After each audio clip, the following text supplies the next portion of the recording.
Well, hello, everybody. I'm Ed Parcaut, and I'm here with Francisco Rubalcava. Should say Junior, but he didn't put it there. And this is Real Estate Jerky. How you doing today, Francisco? I'm doing good. How are you? Doing great, man. Good. It's a beautiful day. Still alive. It's Thursday. What more do you want? I'm tired. It was Rotary this morning. All those things, But I'm happy. You know what? People are still buying. I just had 2 offers accepted, which I was shocked. Because it's been a little quiet for a couple of weeks. I don't know if it was for you, but it just seemed like it was quieter. People, they keep hearing the rates keep going up, and it takes those clients to understand that yes, rates will go up, but we've been at 12 and 18 and 21 before. Not that we're going to go there, but we could hit 10 before we go back down.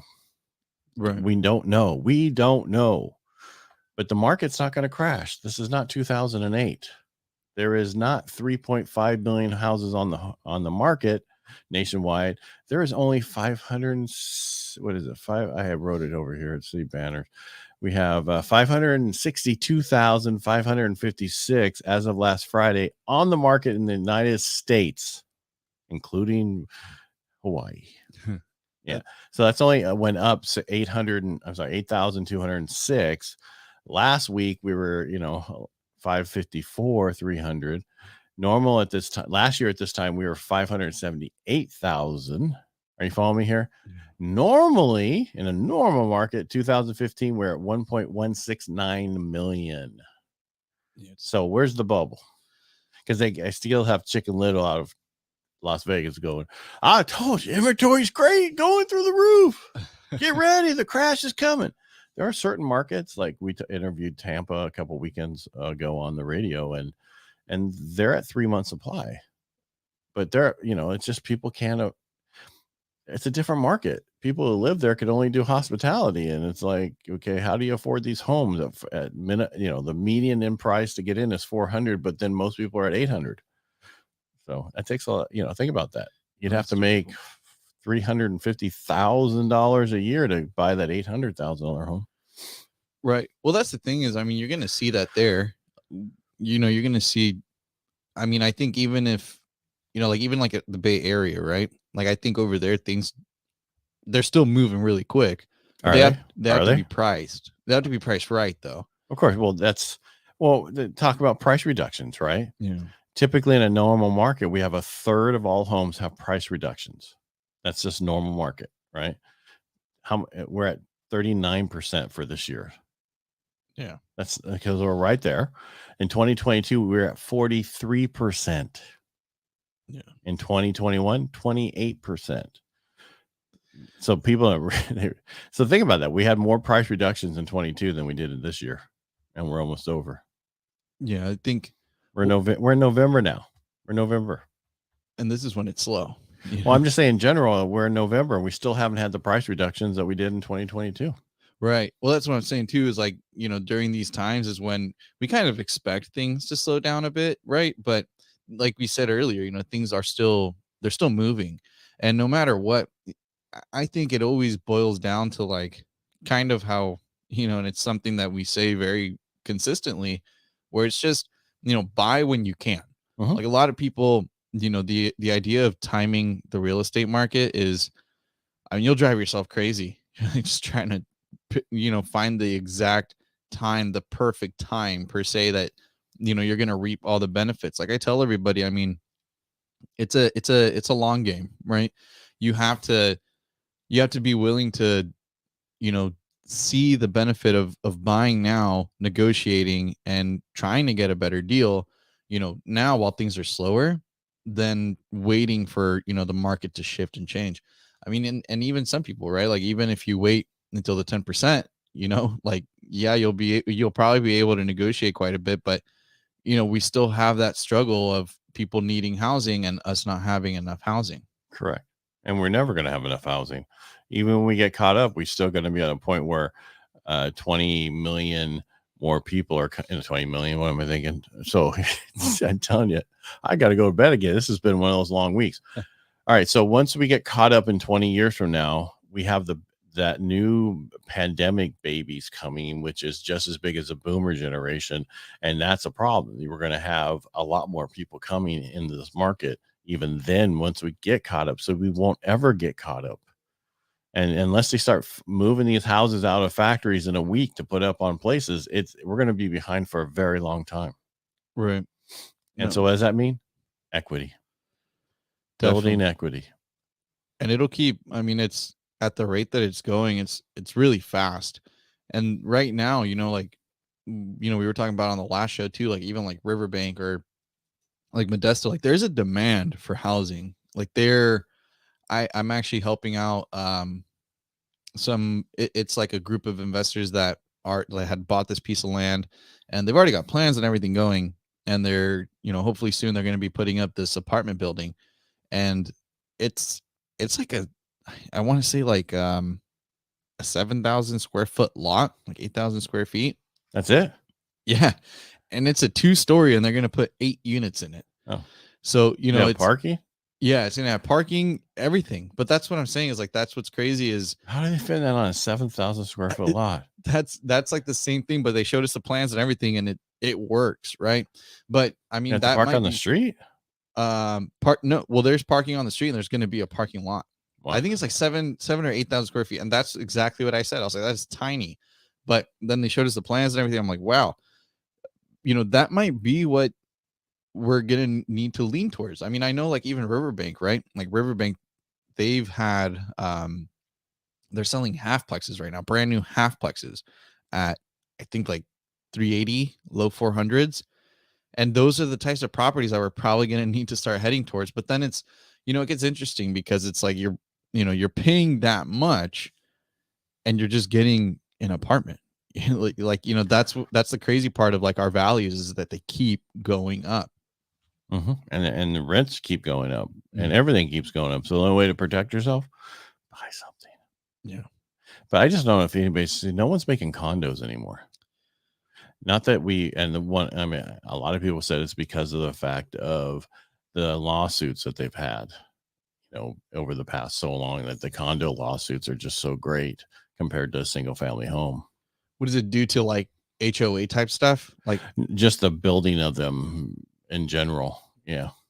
Well, and that's an obstacle in and of itself, right? Because like, for example, with these people that I'm helping, it's like, okay, you know, how does it work? Do you just sell it to one investor and have the investor find all tenants, right? And do it like that? Or, you know, do you create an HOA and sell them individually? You're probably going to sell them to rent. I interviewed somebody on one of my other podcasts, and he was like talking about affordable housing and how they build their houses, that what they're building in a factory, so they have control over it, and then it saves them 20%, and then they build the multifamily units, and then I go, and you sell them? No, we rent them. So they're building the stuff for them to keep the rent. I'm like, how's that affordable housing? I thought affordable housing had to do with owning homes, but I guess it's how somebody looks at it is a little different, you know? Well, that's the thing, right? Is like, I mean, there's people that, you know, still would pay that amount. I mean, and it's going to be like downtown Modesto area. So it's like, you know, I mean, it could hit a number of different people, you know, teachers, people that work within those office buildings, all those kinds of things, right? But I mean, the biggest demand, I think a lot of the times people also forget about getting to the end goal. You know, a lot of times people want to go straight for the 3-bedroom and the 2-bath and the nice area, right? But sometimes you got to also play the long game, you know, and get into something. What do you mean a long game? Like just get in the market? Right. Like buy what you can afford. Oh yeah, definitely. You start off what you can afford. Exactly. Like even if it's a 2-bedroom, you know, like get into what you can afford. If you can qualify for like a 3-bedroom, but the payment's still difficult, find someone to rent a room. You know, like there's so many people that need housing, and there's so many different ways to go about it. And I know it's not ideal, right? It's not the most ideal for everybody, but there's things that some people have to do. I mean, it's like we've talked about before, right? It's like you find creative ways like this, or find ways to, you know, make more money and, don't even now want you to. sound like Ed. Well, and it's not even wanting to, and that's the thing too, is like, I hope no one ever takes it as a form of like, hey, like, you should just drop whatever you're doing, because I mean, there's people that have passions and things like that. Right. But again, find different ways, get creative. If you don't want to find something or pick up another job where you're having to work more and pull time away from other things, get creative, find someone to rent, find someone to help. I think a lot of people are just getting discouraged because it seems difficult, but nothing's free, and all good things in life, they come with sacrifice. But it was so free for so long. And that's what the problem is. People got spoiled, and it was all about, I can actually, it was, oh, it's cheaper than rent, I should buy. Oh, it's the same as rent, I should buy. Oh, now it's more than rent. Should I buy? Oh, it's really a lot more than rent. I'm not buying. And it's an investment in your future. Over time, you're going to catch up with rents and everything else to what your payment is, but your payment's going to go down over time because you're going to refinance and do other things. And I think people they just got spoiled with such low interest rates. Right. And that's a problem. Well, people don't want to let it go. Like, right, what they call the golden handcuffs. Well, that's where they are now with staying there. Yeah. I call it a abusive relationship, because you'll stay where you are because the rate's so good and the payment's so low, right? Whether or not it works for your family anymore, it doesn't matter. It's better because our payment's low. But it stops people from living their lives and doing other things they want to do. They're stuck. But it also helped people too. But I'm just saying that the ones who want to leave are like, I can't. I was talking to somebody, and they were talking about a bunch of people they knew that moved from San Diego to Texas, and they're like, we want to move back, but we can't. Our rate's so low. Yeah, man, that's it's hot here. You're from San Diego. Are you crazy to move there from San Diego? Right. Well, now, Alpine would be something totally different outside of San Diego, but I'm talking actual, yeah. And we see it happen a lot. I mean, people leave California for tons of different reasons, right? Like, and that's the thing is, we still just have, despite the people that leave, there's always been a crazy demand for California, and even our areas, right? Like Central Valley and everything. People are always looking here. I mean, there are a lot of opportunities, and that's the thing is, I've been saying it for like a year or two now, where, we are now, like, and when I say we, I'm talking about like Central Valley and like our, like our areas, right? We are now starting to reflect the Bay Area, like kind of how the Bay, and it's not a threshold, because the threshold's like going up towards it, but for lack of better terms, a threshold of where we're not going below, right? Like and that's what's crazy. I mean, like we've said, getting a decent house in a decent area, you probably have to be, I would even say 425 and up. Oh, it's more than that. It's probably 500. Like, you're right. To be somewhere nice. And I mean, there's other options too, though, right? Like Oakdale. I always say Oakdale has a lot of good options. And even where you go, wherever in Oakdale, it's pretty good, even on the cheaper end, right? I know, but it's trying to find something. They're not that inexpensive. And the problem about going up higher, right? Jamestown, Sonora, as long as you're in Sonora, it's fine. But outside of Sonora and up, you got that fire stuff, fire insurance. It could kill you. It could be $5,000 a year, depending on where you're at. And all the savings you just saved just cost you there. Well, not even that too, but it's like, I also get people's, like, some people don't want to move because it's far. I mean, it is, like Oakdale and everything. It is far. So it's hard, it's really difficult. And again, I mean, it goes back to like what we were saying earlier. It's like, what sacrifices are you willing to make ultimately? Like, right. It's like, whether it's area, size of the house, who's living in the house with you, or do you want to put more work in, like there's ways to go around it. But be careful saying work, right? Now, outdated, that's one thing. Broken stuff, that's something totally different. Yeah. So be careful, because some people, I want to get a fixer-upper, but I've got no money to put down. No, it's, well, how are you going to afford to fix it up? You have no money to put down. Well, and that's the thing too, is like, even when I said work, I mean, I was even talking relative to, like creating more money for yourself, right? Mhm. But even then, I mean, exactly what you said. I mean, work in a house, that in and of itself is also something to look into as well. And again, like you said, we're not talking having structural problems or things like that, but maybe like a facelift, like there's a lot of houses, and sometimes I help out, new brand, first time buyers that want all the brand new flooring and the granite countertops and everything. And again, it's like, do that over time. Right. And what are you prioritizing? The roof over your head, and I've seen people take smaller and homes in worse areas just because they look nicer on the inside. And I'm like, to me, that's crazy, but It's already done. We don't have to do anything. It's move-in ready.